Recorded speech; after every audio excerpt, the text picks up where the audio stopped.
Apa sih hitung pecahan? Kita belajar tentang penjumlahan pecahan. Jika penyebutnya sama, 3/4 ditambah 5/4, maka langsung bisa kita jumlahkan menjadi 9/4. Namun jika penyebutnya beda seperti ini, 1/2 plus 3/4, maka kita harus samakan terlebih dahulu penyebutnya dengan mencari KPK-nya. KPK dari 2 dan 4 adalah 4. Maka kita ubah dulu 4. Jadi 2 agar jadi 4 dikali 2, atasnya juga harus dikalikan juga menjadi 2. Jadi hasilnya adalah 2/4 ditambah 3/4 sama dengan 5/4. Untuk penjumlahan campurannya, ini kita harus menjadikannya menjadi pecahan biasa terlebih dahulu. Caranya dengan penyebutnya dikali dengan ini, lalu ditambah dengan dikali dengan atasnya. Nah, jadi 3 dikali dengan 1 ditambah 2 sama dengan 5/3. 3 dikali 3 sama dengan 9 ditambah 1 sama dengan 10.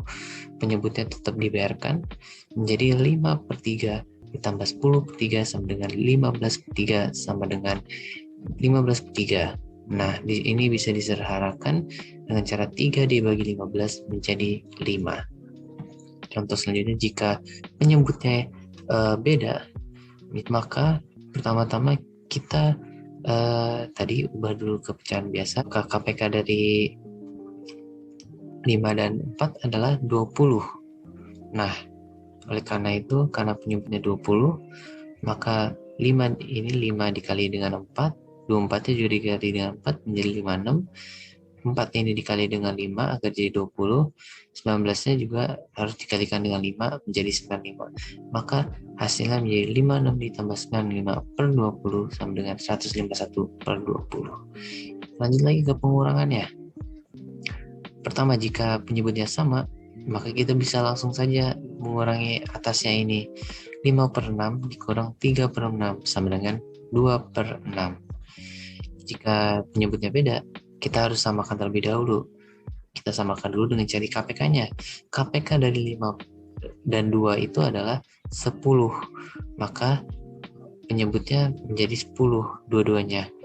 5 agar jadi 10 dikalikan dengan 2, maka atasnya juga dikalikan dengan 2. Jadi 8/10. Dikurang dengan 2 dikalikan 5 agar menjadi 10, satunya juga harus dikalikan 5, jadi 5/10.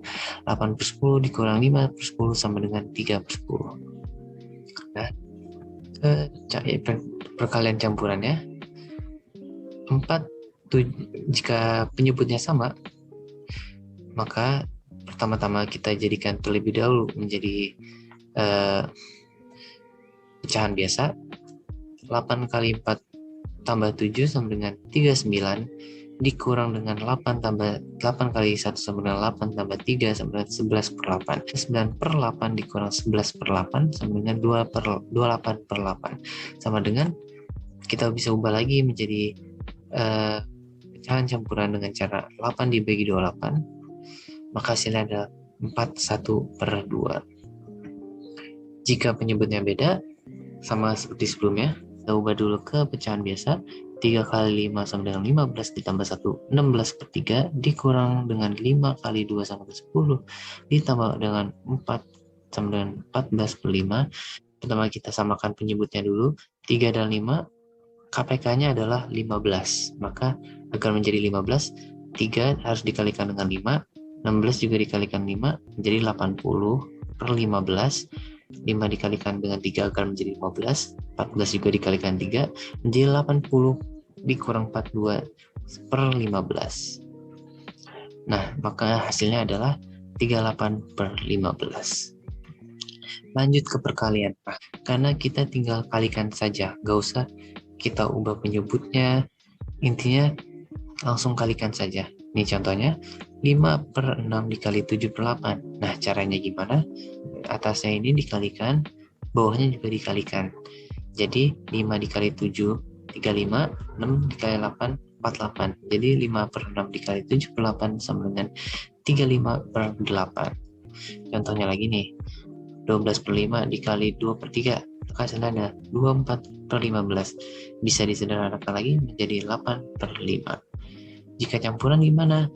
Kalau campuran, mau nggak mau harus kita jadiin pecahan biasa terlebih dahulu. 91/2 dikali 3, 8/9. Kita sederhanakan dulu menjadi 2 dikali 9 sama dengan 18 ditambah 1 sama dengan 19/2 dikali dengan 9 kali 3 sama dengan 27 tambah 8 sama 35/9. Nah, 19 dikali 35 berapa? Sama dengan 665 per 2 dikali 9 sama dengan 18. Jadi hasilnya adalah 665/18. Lanjut lagi ke pembagian. Nah, bagian ini agak unik. Seperti perkalian, semuanya itu atas dikali dengan atas, bawah juga dikali dengan bawah. Tapi bedanya seperti ini. 3/4 dibagi 1/2, pecahan 1/2 ini harus kita balik. Kita balik, lalu pembagian ini kita ubah menjadi perkalian. Jadi kita sulap menjadi 3/4 dikali 2/1. Lihat kan, 1/2 jadi 2/1, baginya jadi kali. Jadi ya, 3/4 dikali 2/1. 3 kali 2 sama dengan 6, per 4 kali 1 sama dengan 4. Hasilnya 6/4. Bisa kita sederhanakan menjadi 3/2. Kalau campuran kayak gimana? Kalau pecahan campuran, seperti pertama-tama ya tadi, kita jangan langsung ditukar dulu, kita jadikan pecahan biasa terlebih dahulu. Lalu 7/2 ini kita ubah menjadi 2/7, dan bagi ini menjadi kali, jadinya 19/5 dikali 2/7 sama dengan 19 kali 2 itu sama dengan 38. 5 kali 7 sama dengan 35. Jadi seperti itu pecahan desimal dan persen. Nah, desimal sendiri apa sih? Jadi semua angka-angka yang ada koma-komaannya itu merupakan desimal. Seperti apa? Jadi kalau setiap kali ada komanya, maka itu sudah bisa disebut dengan desimal. Lanjut lagi, kita belajar mengubah desimal ke pecahan dan sebaliknya. Coba nih, 0,1 menjadi 1/10. Nah, 1/10-nya asalnya dari mana? Jika angka di belakang koma itu ada 1, maka dipastikan pecahannya adalah bla bla bla per 10. Ya, aku kasih contoh lagi. 0,001. Jika angkanya di belakangnya itu ada 2, maka dipastikan per 100. Nah, jadi kalau ditambah lagi, nanti nambah lagi jadi per 1000, per 10.000, per 100.000 berdasarkan angka di belakang koma. Karena ini 1, maka atasnya ini 1. Contoh, lanjut lagi, dari pecahan ke sebaliknya, jadi gampang aja ini, harus kita ubah dulu menjadi puluhannya, dan puluhannya itu harus 10, 100 atau 1000. Misal tadi 1/10 sama dengan 0,1, udah jelas. Kalau 1/2 misalnya nih, kalau 1/2 maka kita harus ubah dulu penyebutnya menjadi 10. Caranya gimana? Jadi agar menjadi 10, 2 harus dikalikan dengan 5. Karena 2 penyebutnya dikalikan 5, berarti atasnya juga harus dikalikan 5. Jadi 1/2 dikali 5/5 sama dengan 5/10. 5/10 dijadikan desimal menjadi 0,5. Contoh lagi, 3/4 ini agar menjadi 100 harus dikalikan 25 terlebih dahulu. Kan atasnya juga ikutan dikali 25.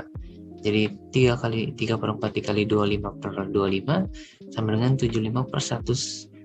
Dan jadi desimalnya adalah 0,75. Nah, persen. Masuk ke persen. Jadi persen itu apa sih? Persen itu merupakan pecahan yang penyebutnya adalah 100. Jadi segala jenis pecahan yang penting penyebutnya adalah 100, maka itu merupakan persen atau persentase. Nah, persen sendiri ditulis berbeda dengan pecahan, ditulisnya seperti ini. Ini sebenarnya adalah 100 per 100, 25 per 100, 75 per 100, dan 67 per 100. Ini juga 2,5 per 100. Jadi kalau desimal bisa, persentase juga bisa dalam bentuk desimal juga. Nah, mengubah persentase ke pecahan dan sebaliknya. Nah, bisa lihat sendiri di sini. Kalau dari pecahan ke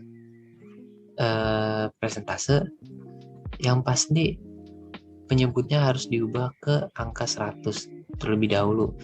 Jadi kan kayak gini, 1 per 2 dikali 50 per 50 sama 50 per 1 sama dengan 5%. Lanjut lagi, persentase ke pecahan. Nah, 25% sekali lagi yang seperti saya sudah sebutkan merupakan 25 merupakan pecahan yang penyebutnya ada 100. Jadi langsung aja 25 per 100 sama dengan 1 per 4. Lalu operasi berbagai jenis pecahan. Jadi misalnya pecahan-pecahan ini kita campur-campur gitu untuk menjadikan operasi hitung. Dari desimal ditambahkan dengan pecahan dan persentase. Itu gimana sih caranya? Aku kasih soal. Pertama, 1 per 2 dikurang 0,5 ditambah 50%. Ini cara pengerjaannya adalah kita ubah dulu semuanya menjadi sama. Contohnya di sini aku pakai persentase. Jadi 1 per 2 ini harus, dan 0,5 ini aku ubah menjadi persentase seperti yang kita belajar sebelumnya, seperti ini. Maka akan mendapatkan hasil 50% dikurang 50% ditambah 50%. Hasilnya 50%. Materi selanjutnya yaitu terkait perbandingan gitu. Nah, selamat menyaksikan ya adik-adik. Sebelumnya kita tuh sebelum masuk ke materi ini kita juga perlu tahu nih apa sih itu perbandingan. Jadi perbandingan itu adalah membandingkan dua nilai atau lebih dari suatu besaran yang sejenis dan dinyatakan dengan cara yang sederhana. Nah, perbandingan antara A dan B itu ditulis dalam bentuk A banding B seperti yang ada di PPT. Itu A berbanding B dengan lambang titik 2, kemudian atau A per B gitu. A garis bawah B. Kemudian dengan A dan B adalah bilangan asli dan B itu merupakan bukan nilai dari 0 gitu, seperti yang udah pernah diketahui pada waktu itu. Nah, kemudian kita langsung lanjut aja. Jadi aku bakal ngulas lagi nih terkait jenis perbandingan yang ada gitu. Jadi perbandingan itu ada dua nih adik-adik. Ada perbandingan senilai dan perbandingan berbalik nilai. Kita mulai dulu dari perbandingan senilai. Jadi perbandingan senilai itu apa sih? Perbandingan senilai adalah perbandingan dari dua atau lebih besaran yang dimana suatu variabel bertambah, maka variabel lainnya juga ikut bertambah. Nih, seperti contohnya yang ada di PPT itu jarak dan waktu. Ketika kita menempuh jarak yang jauh, maka waktu yang dibutuhkan itu juga lebih lama. Kemudian berbanding dengan ketika jarak yang kita tempuh itu sedikit, maka waktu yang kita keluarkan juga sedikit. Kemudian nih, contoh lainnya adalah makanan dan orang yang menghabiskan. Ketika makanannya semakin banyak dan orangnya semakin banyak, juga waktunya bakalan lebih cepat. Dan ketika makanan itu semakin sedikit dan orangnya sedikit juga maka lebih lama waktu untuk menghabiskan makanannya. Kemudian nih, contoh yang ketiga adalah tabungan dan waktu penyimpanan gitu. Ketika misalkan kita menabung langsung di celengan gitu, ketika tabungannya itu lebih besar muatannya, maka waktu penyimpanannya juga lebih lama dong ya. Ketika kita mau tabungan itu terisi penuh gitu. Kemudian sebaliknya juga, ketika tabungan itu semakin kecil, maka waktu penyimpanan untuk terasa penuh itu semakin sedikit gitu. Nah, kemudian yang kedua adalah perbandingan berbalik nilai. Berbeda dengan perbandingan senilai tadi, perbandingan berbalik nilai ini adalah perbandingan dari dua besaran di mana suatu variabel bertambah, maka variabel lainnya berkurang. Nih, contohnya adalah debit air dan waktu. Ketika kita ingin mengisi bak mandi dengan debit air yang kenceng gitu, bisa dibilang kita ngisi airnya dengan kencang gitu, maka waktu yang dibutuhkan tuh cepat, berbanding dengan ketika kita mengisi bak mandi, kemudian keran yang keluar itu tuh setetes atau dikit saja, itu maka waktu yang diperlukan agar bak tersebut cepat terisi penuh itu lebih lama gitu. Kemudian contoh lainnya adalah jumlah pekerja dan waktu penyelesaian. Ketika jumlah pekerjanya itu semakin banyak, maka waktu penyelesaiannya itu semakin sedikit. Berbanding ketika jumlah pekerja itu semakin sedikit, maka waktu penyelesaiannya itu lebih banyak gitu. Kemudian contoh yang ketiga adalah kecepatan mobil dan waktu tempuh. Sama saja dengan pekerjaan dan waktu penyelesaian. Ketika kecepatan mobil itu bertambah, maka waktu tempuh akan bertambah. Kemudian ketika kecepatan mobil tersebut berkurang, maka waktu tempuh akan semakin berkurang juga gitu. Maksudnya waktu tempuh akan semakin banyak.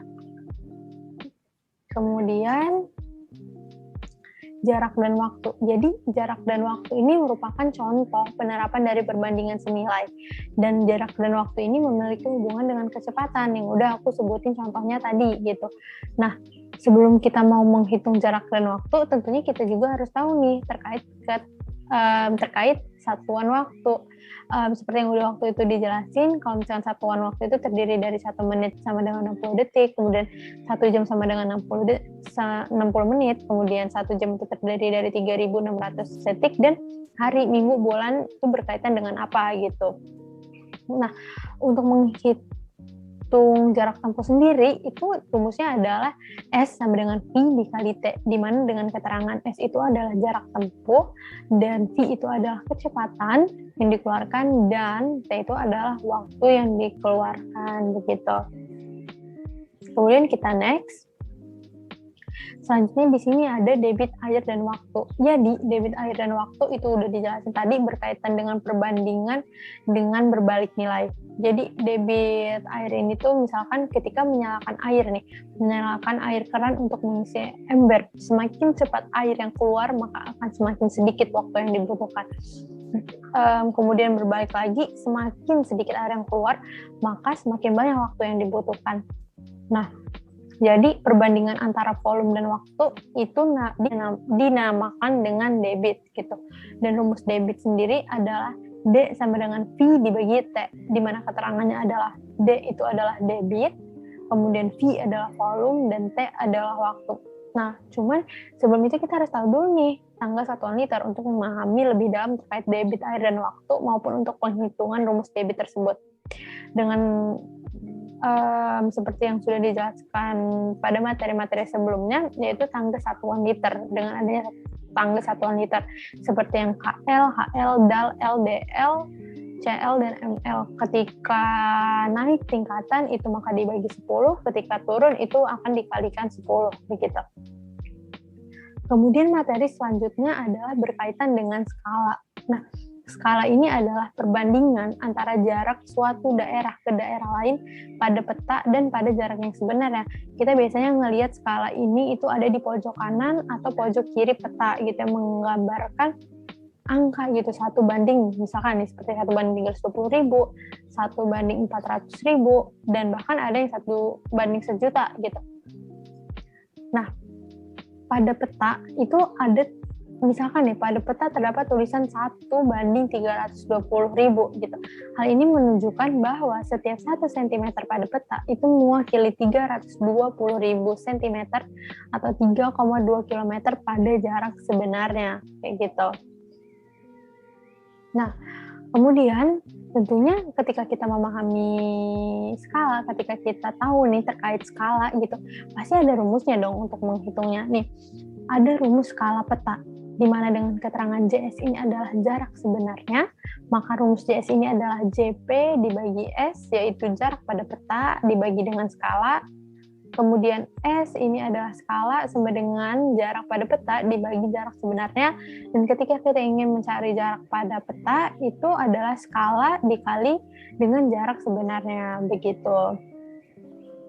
Nah, kemudian selanjutnya ada terkait dengan pengukuran panjang nih. Nah, Jadi untuk mengukur jarak sebenarnya biasanya kita tuh menggunakan satuan kilometer, dan tentunya lagi dan lagi kita juga perlu nih memahami satuan panjang kayak gitu. Jadi satuan panjang itu terdiri dari km, hm, dam, mdm, cm, dan mm. Nah, ini di gambar ini itu dijelaskan nih konversi beberapa satuan panjang, seperti misalkan 1 km itu sama dengan 1000 meter. Karena dia dikalikan 1000 gitu. Kemudian 1 kilometer sama dengan 100 dam itu karena dikalikan 100. Kemudian 1 mm itu sama dengan 1/100 dm karena dia naiknya 100 gitu. Karena dia naiknya 2 tangga. Kemudian misalkan contoh lagi nih, ada contoh. Jadi 5 km itu sama dengan berapa dam sih? Jadi 5 km itu sama dengan 500 dam. Kenapa? Karena itu tangganya turun 2, yang dimana ketika tangga turun, maka akan dikalikan. Nah, kemudian ada contoh yang kedua, yaitu 4000 dm sama dengan berapa hm. Nah, kita bisa lihat di sini, ketika dia mau ke DM, maka dia akan naik 3 tangga ke HM gitu. Dalam artian adalah dibagikan 1000 atau dikali 1/1000 gitu nih, seperti yang sudah dipaparkan di foto. Itu 4000 DM sama dengan 4000 dikali 1/1000. Maka dihasilkan, disederhanakan dari 4000 dengan 1000 dapat hasil 4 HM begitu. Nah, mungkin sekian penjelasan aku terkait perbandingan dan skala. Aku akhiri. Wassalamualaikum warahmatullahi wabarakatuh. Semangat semuanya.